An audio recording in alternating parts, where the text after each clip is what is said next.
ये हरगिज मतलब नहीं कि वो उनकी मर्जी के आगे खुद को सरेंडर कर लें। उस दिन भी यही हुआ जब मुल्जिम उसे जबरदस्ती कहीं ले जाने की कोशिश करने लगा। मरहूम आसिम तारिक, जो अपनी गाड़ी में बैठे गुजर रहे थे, ने देखा लड़की मोटरसाइकिल रोकने का कह रही है और लड़का जबरदस्ती बाइक चलाए जा रहा है। आखिरकार लड़की ने बाइक से जबरदस्ती उतरने की कोशिश की, मगर मुल्जिम जोर जबरदस्ती करने लगा। मरहूम आसिम तारिक ने अपनी गाड़ी आगे मोड़कर रोक दी ताकि मुल्जिम लड़की को ना ले जा सके। मुल्जिम ने मरहूम तारिक को रोकने पर गालियां देना शुरू कर दें और तैश में आकर इन्हें गोलियां मार दें।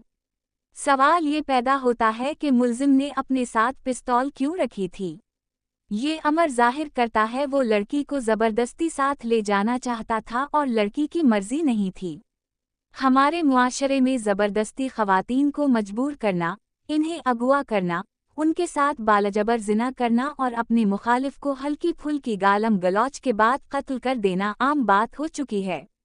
एंटी टेररिस्ट कोर्ट ने मुल्जिम के 14 दिन के रिमांड का हुक्म दे दिया है। सदर और वजीर आज़म ने मरहूम तारिक को खराज तहसीन पेश किया है।